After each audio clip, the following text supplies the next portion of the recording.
अच्छा जी, आज का हमारा टॉपिक है मॉर्फोलॉजिकल चेंजेस ऑफ नेक्रोसिस कि किस तरह हमारे पास नेक्रोसिस में मॉर्फोलॉजिकल चेंजेस आ जाते हैं। पिछले लेक्चर में हमने पढ़ा था कि नेक्रोसिस हमारे पास बेसिकली सेल डेथ का एक सेल डेथ मैकेनिज़्म है, जिसमें हमारे पास जो है सेल डेथ मैकेनिज़्म है, जिसमें हमारे पास सेल को इरिवर्सिबल इंजरी हो जाती है। और ये हमेशा नेक्रोसिस जो है ये हमेशा पैथोलॉजिकल ही होता है, पैथोलॉजिकल ही होता है। और दूसरी बात हमने ये कही थी कि हमारे पास नेक्रोसिस में मॉर्फोलॉजिकल चेंजेस आ जाते हैं। जब भी फॉर एग्जांपल ये कोई भी मान लेते हैं एक सेल है और इस सेल को लीथल इंजरी हो जाती है, तो ये cell series of morphological changes इसमें आ जाते हैं। ये सेल जो है ये मॉर्फोलॉजिकल चेंजेस के थ्रू ही गुज़रता है, और उन मॉर्फोलॉजिकल चेंजेस को आज हम डिस्कस करते हैं कि वो कौन से चेंजेस है, वो कौन से मॉर्फोलॉजिकल चेंजेस है जिसमें एक हमारे पास नेक्रोटिक सेल उन चेंजेस में से पास होता है। तो मान लेते हैं ये हमारे पास एक नॉर्मल सेल है, मान लेते हैं ये हमारे पास क्या है, एक नॉर्मल सेल है। और इस नॉर्मल सेल में हमारे पास क्या होता है कि हमारे पास जो साइटोप्लाज्मिक प्रोटीन्स होती है, जो हमारे पास साइटोप्लाज्मिक प्रोटीन होती है, वो हमेशा जो साइटोप्लाज्मिक प्रोटीन होती है ये हमेशा कौन से स्टेन के साथ बाइंड करेगा, यूसिनोफिलिक स्टेन के साथ, यूसिनोफिलिक स्टेन के साथ बाइंड करेगा, जो कि हमारे पास पिंकिश कलर होता है, पिंकिश कलर होता है, स्लाइटली पिंकिश होता है। और ये जो है हमारे पास अगर हम नॉर्मल सेल को स्टेन करें, उसको कलराइज्ड करें, तो साइटोप्लाज्मिक प्रोटीन जो है हमेशा कौन सा कलर लेगा, यूसिनोफिल। अब हमारे पास सेल के अंदर राइबोसोम्स भी प्रेजेंट होते हैं, और राइबोसोम्स जो है ये हमारे पास हीमोटॉक्सिलिन ब्लू कलर जो है हीमोटॉक्सिलिन के साथ बाइंड करेगा। जो हमारे पास सेल के अंदर जो हमारे पास राइबोसोम्स होते हैं वो हीमोटॉक्सिलिन के साथ बाइंड करेंगे, जो कि हमारे पास ब्लू कलर होता है। अब नॉर्मल सेल के अंदर जो साइटोप्लाज्मिक प्रोटीन होती है इनकी कंसंट्रेशन राइबोसोम से ज़्यादा होती है। जो हमारे पास सेल के अंदर, नॉर्मल सेल के अंदर जो साइटोप्लाज्मिक प्रोटीन्स होती है, साइटोप्लाज्मिक प्रोटीन्स, इनकी कंसंट्रेशन ज़्यादा होती है एज़ कंपेयर टू राइबोसोम। और हमने पढ़ा था कि साइटोप्लाज्मिक प्रोटीन जो है ये यूसिनोफिल के साथ बाइंड करेंगे।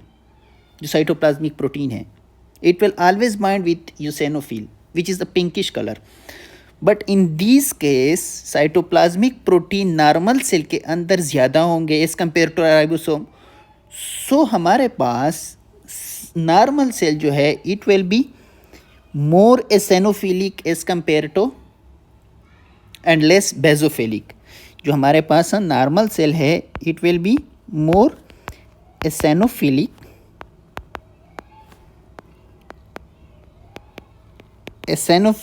And less बेजोफिलिक।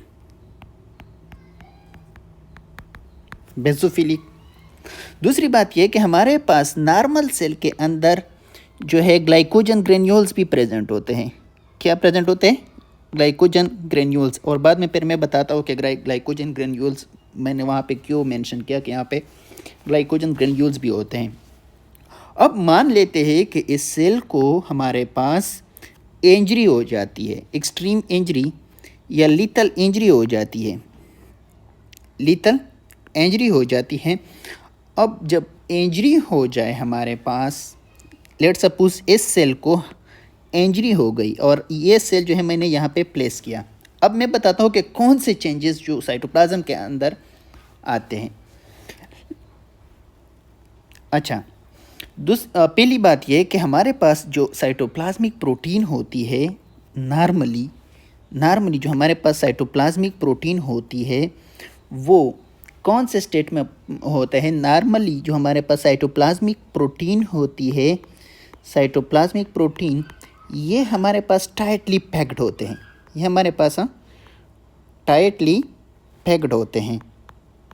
अब जबकि ये हमारे पास टाइटली पैक्ड है नॉर्मल सेल के अंदर, तो टाइटली पैक्ड साइटोप्लाज्मिक प्रोटीन जो है ये हमारे पास लेस इसिनोफिल स्ट्रेन के साथ बाइंड करेगा।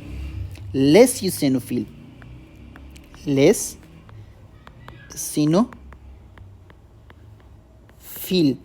यस लेस इसिनोफिलिक होगा। अब जब हमारे पास इंजरी हो जाए, सेल को लीथल इंजरी हो जाए, तब हमारे पास क्या होगा कि ये जो साइटोप्लाज्मिक प्रोटीन है जो कि हमारे पास टाइटली पैक्ड है, ये ओपन हो जाएगा। जो टाइटली पैक्ड है ये हमारे पास ओपन हो जाएगा, और जब ये ओपन हो जाएगा तो मल्टीपल पोजीशन पे यूसेनोफिल बाइंड करेगा। मल्टीपल पोजीशन पे, फॉर एग्जांपल लेट सपोज ये हमारे पास कोई भी पैक्ड प्रोटीन है, अगर ये हमारे पास ओपन हो जाए तो ये इस तरह आएगा, ठीक है। अब मल्टीपल पोजीशन पे ये बाइंड करेगा किसके साथ? यूसिनोफिल के साथ, यूसिनोफिल के साथ बाइंड करेगा। अब इस केस में हमारे पास ये जो साइटोप्लाज्मिक प्रोटीन है, this cytoplasmic protein will extensively stand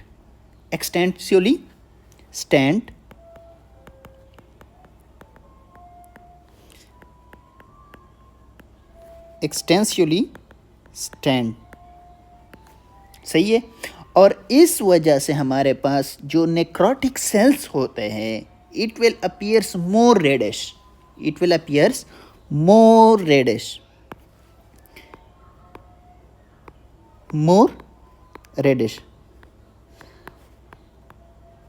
अगर कोई आपसे क्वेश्चन पूछे कि हमारे पास जो नेक्रोटिक सेल है वो क्यों रेडिश होता है, वो उसमें जो है जो यूसेनोफिलिक कलर होता है वो क्यों ज़्यादा होता है, क्यों हमारे पास जो नेक्रोटिक सेल है वो मोर रेडिश होता है, तो इसके दो ही रीज़न हैं।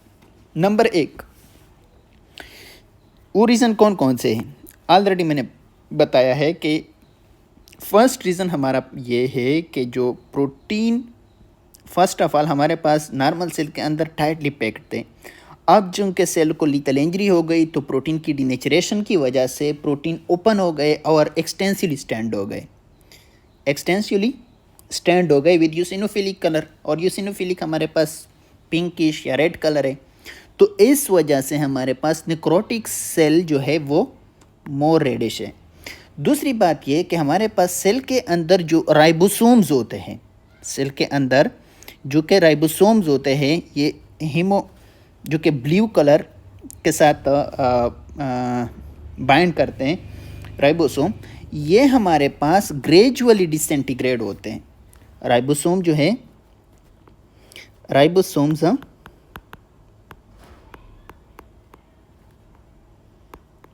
ग्रेजुअली हमारे पास डिसअपियर होते हैं नेक्रोटिक सेल में। तो दो ही रीज़न है। नंबर एक ये कि हमारे पास जो हमारे पास साइटोप्लाज्मिक प्रोटीन्स होते हैं ये ओपन हो गए, और ओपन होने की वजह से more eosinophilic stain will bind with the cytoplasmic protein.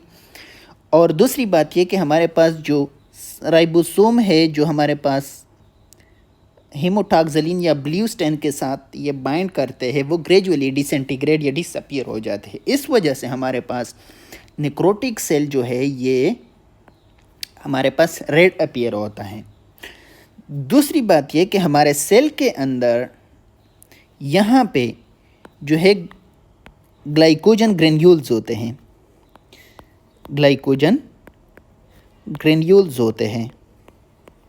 अब ये ग्लाइकोजन ग्रेन्यूल्स जो है नेक्रोटिक सेल के अंदर, जब हमारे पास सेल के ऊपर सीवियर स्ट्रेस हो तो सेल जो है ये हमारे पास ये जो ग्लाइकोजन ग्रेन्यूल होते हैं, ये जो ग्लाइकोजन ग्रेन्यूल होते हैं, they will convert this glycogen into glucose,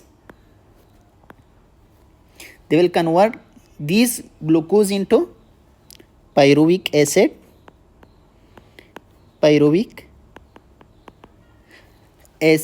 and lactic acid, pyruvic acid and lactic acid। और ये हमारे पास जो है यहाँ पे ये प्रोसेस होता है इस सेल के अंदर कि हमारे पास जो ग्लाइकोजन ग्रेन्यूल्स होते हैं they will be rapidly converted into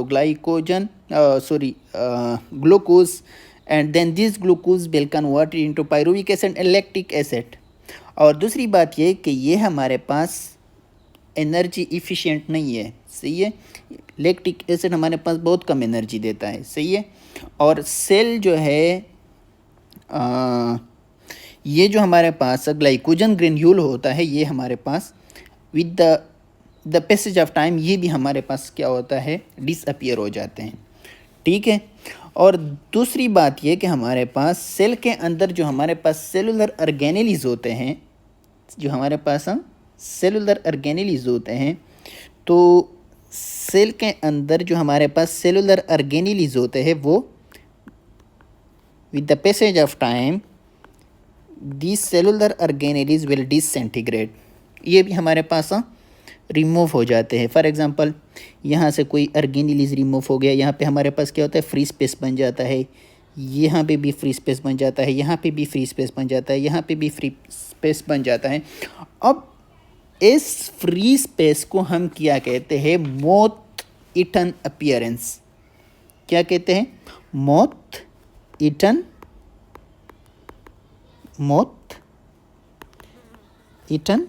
appearance.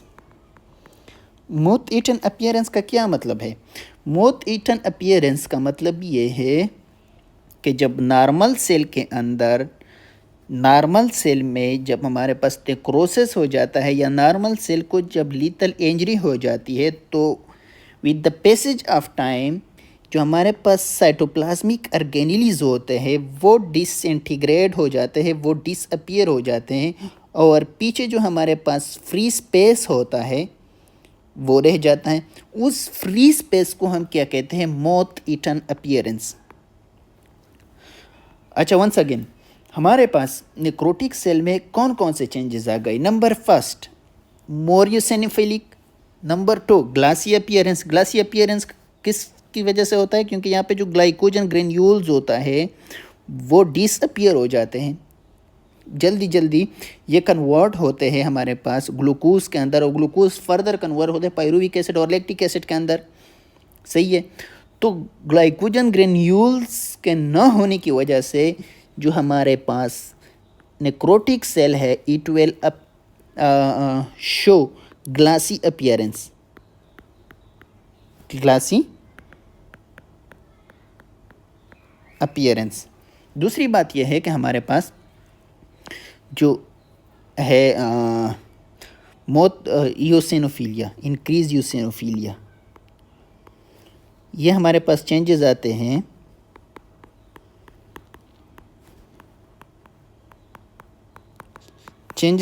किसी नेक्रोटिक सेल के अंदर, सही है। ये हमारे पास है साइटोप्लाज्मिक अपीयरेंस, सही हो गया। अब दूसरी बात यह है कि समटाइम्स हमारे पास जो ऑर्गेनेलीज होते हैं उनके जो मेम्ब्रेन होते हैं वो इस तरह प्रेजेंट होते हैं, रिंकल्ड फॉर्म में हमारे पास क्या होते हैं, प्रेजेंट होते हैं।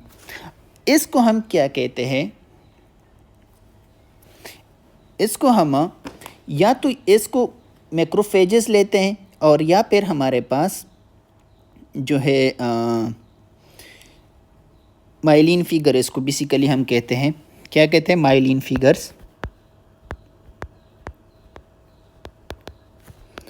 अब माइलिन फिगर जो है बेसिकली ये हमारे पास सेलुलर डेब्रिस होते हैं। फॉर एग्जांपल राइबोसोम्स के ऊपर जो मेम्ब्रेन है, राइबोसोम के रप्चर की वजह से बाद जो है हमारे पास मेम्ब्रेन पीछे रह जाता है, तो वो रिंकल्ड हो जाता है।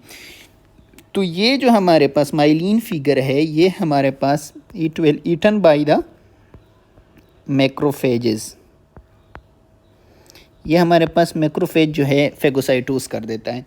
अगर ये फेगोसाइटोज ना हो तो ये हमारे पास अट्रैक्ट करता है किस चीज़ को, कैल्शियम को अट्रैक्ट करता है, और इसको हम कहते हैं डिस्ट्रॉफिक कैल्सिफिकेशन। इसको हम कहते हैं डिस्ट्रॉफिक कैल्सिफिकेशन। ये है हमारे पास जो सेल के अंदर साइटोप्लाज्म के अंदर जो हमारे पास चेंजेस आते हैं, या लाइट माइक्रोस्कोप के थ्रू हम इन चेंजेस को डिटेक्ट करते हैं। अब आते हैं इलेक्ट्रॉन माइक्रोस्कोप के अंदर। जब हम इलेक्ट्रॉन माइक्रोस्कोप के थ्रू किसी नेक्रोटिक सेल्स को हम देखते हैं तो कौन कौन से चेंजेस हमें नज़र आएंगे, सही है। यानी अगर हम इलेक्ट्रॉन माइक्रोस्कोप के थ्रू इसको हम देखेंगे तो हमारे पास कौन कौन से चेंजेस नज़र आएंगे।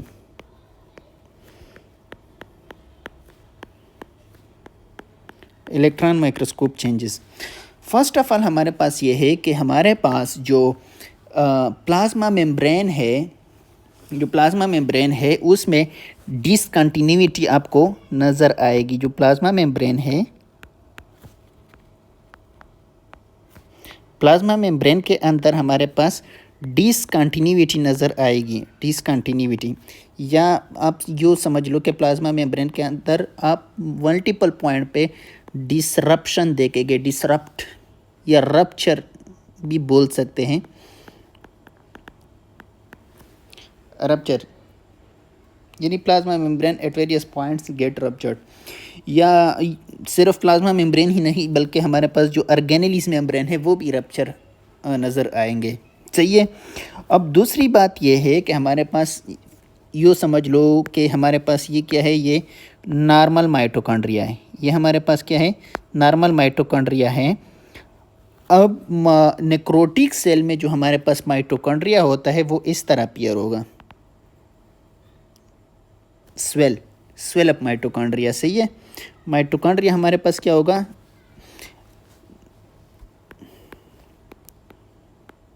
स्वेल अप होगा, सही है। और दूसरी बात यह है कि यहाँ पे हमारे पास आपको एमार्फस बॉडीज भी नज़र आएंगे।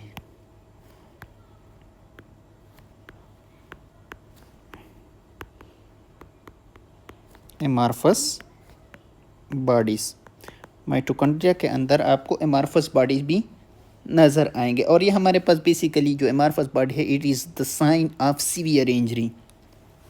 दूसरी बात यह कि हमारे पास आपको जो है माइलिन फिगर्स नज़र आएंगे। इलेक्ट्रॉन माइक्रोस्कोप के थ्रू अगर आप ऑब्ज़र्व करोगे नेक्रोटिक सेल को तो आपको माइलिन फिगर्स नज़र आएंगे।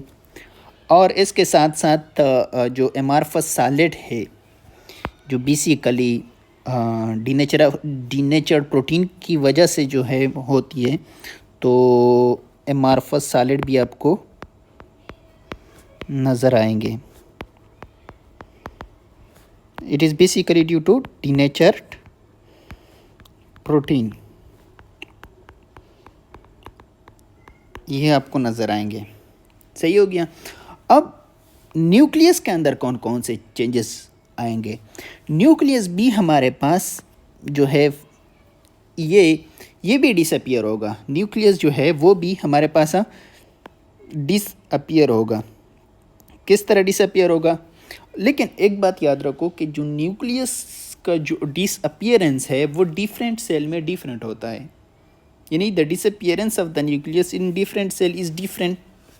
किस तरह, देखो बाज़ औक़ात हमारे पास क्या होता है कि लेट सपोज़ ये हमारे पास न्यूक्लियस है, ये हमारे पास कोई भी न्यूक्लियस है, और ये न्यूक्लियस हमारे पास क्या होता है, gradually fades and then disappear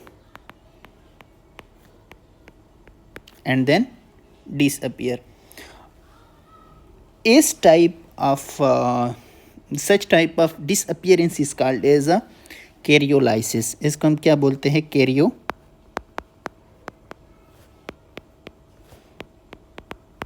कैरियोलाइसिस का क्या मतलब है? In which a nucleus gradually fades away and then disappear.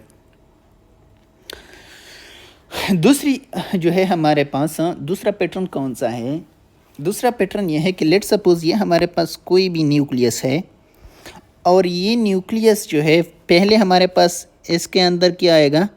Condensation. पहले हमारे पास क्या आएगा? Condensation and then super condensation, then very much condensation and then disappear.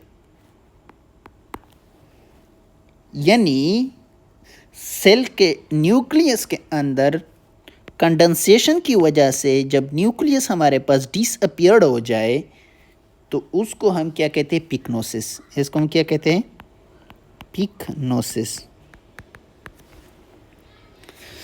तीसरा जो है हमारे पास कैरियोरेक्सिस। कैरियोरेक्सिस हमारे पास क्या होता है कि ये इसमें हमारे पास न्यूक्लियस जो है कैरियोरेक्सिस,